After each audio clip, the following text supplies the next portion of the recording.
میرے آقا علیہ السلام حضرت علی سے جو محبت کرتا تھا، حضرت علی میرے آقا سے جو محبت کرتے تھے، میں اس کا تذکرہ صرف اتنا کرنا چاہوں گا کہ میرے آقا علیہ السلام نے حضرت علی کے فرمایا کہ اے علی، ان کی شان بیان کرتے ہوئے یعنی کہ میرے آقا اپنے اس پیارے صحابی سے، اس پیارے امتی سے کیسی محبت کا فرماتے ہیں کہ اے علی، جسم کا جسمی، لحم کا لحمی، دم کا دمی، اے علی تمہارا جسم میرا جسم ہے، تمہارا خون میرا خون ہے، اور ذرا تمہارا بدن میرا بدن ہے. یعنی حضور اتنی محبت فرما رہے. اور پھر جیسا فرمایا کہ من کنت مولا وہذا علی مولا، کہ جس کا میں مددگار ہوں، اے علی تم اس کے مددگار ہو. تو سارا اگر ہم غور کریں کہ حضرت علی کی جہاں شان و عظمت ہے وہاں ان کی بہادری کی ہم بات کرتے ہیں. میں ایک مختصر واقعہ بیان کرنے میں چاہوں گا، پھر حضرت پہ نظر ڈالیں کہ ایک مرتبہ حضرت جا رہے تھے امیر المومنین، جب جانے لگے تو ہوا یہ کہ ایک کاہن جسے کہتے ہیں جو ستاروں کو جو ہے جسے کہتے ہیں آج ستارے یہ کہہ رہے ہیں، تو انہوں نے روکا، نجومی، تو انہوں نے روکا اور کہا کہ حضرت آپ جنگ میں نہ جائیں، کیونکہ اگر آپ جائیں گے تو ہار جائیں گے. تو آپ مسکرائے اور مسکرا کر فرمایا اچھا ٹھیک ہے ہم بعد میں بات کرتے ہیں. جب واپس لوٹے تو اس کاہنہ کو بلایا کہ بھائی بلاؤ اس نجومی.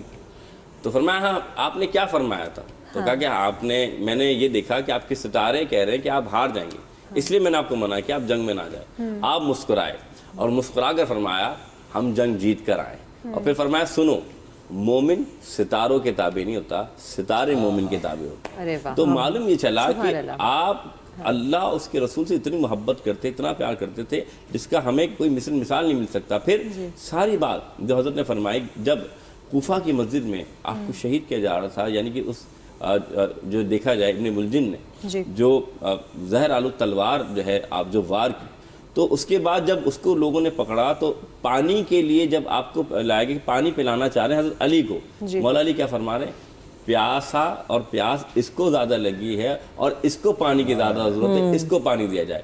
اس وقت بھی دشمن کا خیال رکھ رہے ہیں، اس وقت بھی اس شخص کا خیال رکھ رہے ہیں جو ان کو قتل کے ارادے سے آیا. تو معلوم یہ چلا کہ آج سب سے زیادہ ہمیں کردار علی کو دیکھنا ہے، کس طریقے سے انہوں نے اپنی زندگی گزارا اور کیسے اس معاشرے کے اندر تبدیلیاں پیدا کی. پھر میں ایک بات آخر میں کہوں گا کہ یاد رکھیے گا کہ حضرت علی کی عظمتیں، ان کا مقام و مرتبہ صرف اس بات سے بھی اندازہ لگایا جا سکتا ہے کہ جنگ بدر سے لے کر خیبر کی انہوں نے بات کی، ہر میدان میں رسول اللہ کی نگاہ جو ہے وہ علی کی طرف جاتی تھی اور آپ نے ہی قدم بڑھایا. اور یہاں تک کہ جو خیبر کی بات کی، اللہ تعالیٰ کے پیارے حبیب نے فرمایا کیا؟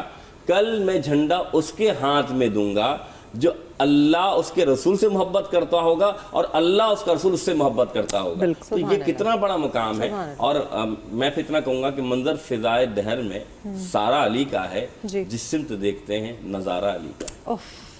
سبحان اللہ. اچھا مجھے آپ سے یہی سوال آگے بڑھاتی چلوں گی میں. حضرت علی کو امیر المومنین کہا جاتا ہے، اس حوالے سے آپ پلیز کچھ بتائیے گا. بالکل، وہ مومن جو نقش قدم پہ چلتا ہے مولا کائنات کی، ان کے مولا جو ہیں وہ امیر المومنین ہیں. بے شک. امیر کس کے؟ مومنین کے. اور وہ امیر المومنین مسجد کوفہ میں بیٹھ کے یہ کہہ رہا ہے میرے لیے مسند قضا بچھا دی جائے تو توریت والوں کا توریت سے فیصلہ کروں گا، انجیل والوں کا انجیل سے فیصلہ کروں گا، زبور والوں کا زبور سے فیصلہ کروں گا، قرآن والوں کا قرآن. یہ نہیں کہا کہ زبور والوں کا قرآن سے فیصلہ کروں گا، یہاں تک کہ دنیا کہہ اٹھے گی کہ حق علی کے ساتھ ہے، علی حق کے ساتھ ہے. پھر فرماتے ہیں میں زمین سے زیادہ آسمان کے بھید جانتا ہوں، پوچھ لو، پوچھو اس سے پہلے کہ میں تمہارے درمیان نہ ہوں. عالم یہ ہے کہ کسی نے کہا مولا حاتم کے 40 دروازے تھے، مسکرا کے کہنے لگے ایک ہی دروازے سے اتنا دے دو کہ دوسرے دروازے پہ جانے کی ضرورت نہ پڑے. ابھی آپ نے مفتی صاحب نے بوتراب کی بات کہی. بوتراب یعنی مٹی کا باپ، سرکار کا لقب ابو طاہر، پانی کا باپ، مولا کائنات مٹی کے باپ. یعنی جناب آدم کا خمیر ہوا مٹی اور پانی سے، پانی میرے سرکار کا لقب، پانی کے باپ. ابو تراب مولا کائنات کا لقب. تو مولا کائنات کی جیسے کہ مفتی صاحب نے فرمایا کہ لحم کا لحمی، دم کا دمی، مگر آئیے پوچھیں مولا کائنات کیا فرماتے ہیں. علم سیکھا سرکار دو عالم سے، کہتے ہیں انا عبد من عبید محمد، میں تو سرکار کے غلاموں میں سے ایک ادنا غلام ہوں. اور عدل کا یہ عالم ہے کہ آپ لکھ رہے ہیں، آپ کے بھائی محمد بن حنفیہ تشریف لاتے ہیں بیٹھ جاتے ہیں سلام کر کے, جب آپ لکھ چکے تو آپ دیا بجھا دیتے ہیں. بھائی کہنے لگے کہ ابھی تو دیا جل رہا تھا, آپ نے بجھا دیا.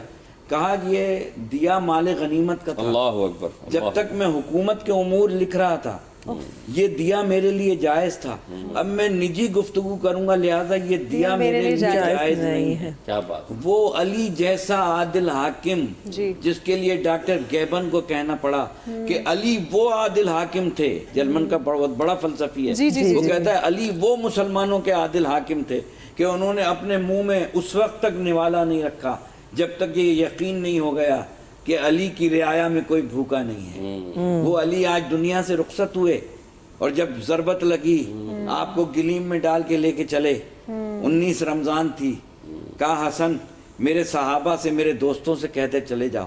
کہا بابا یہ آپ کے چاہنے والے ہیں.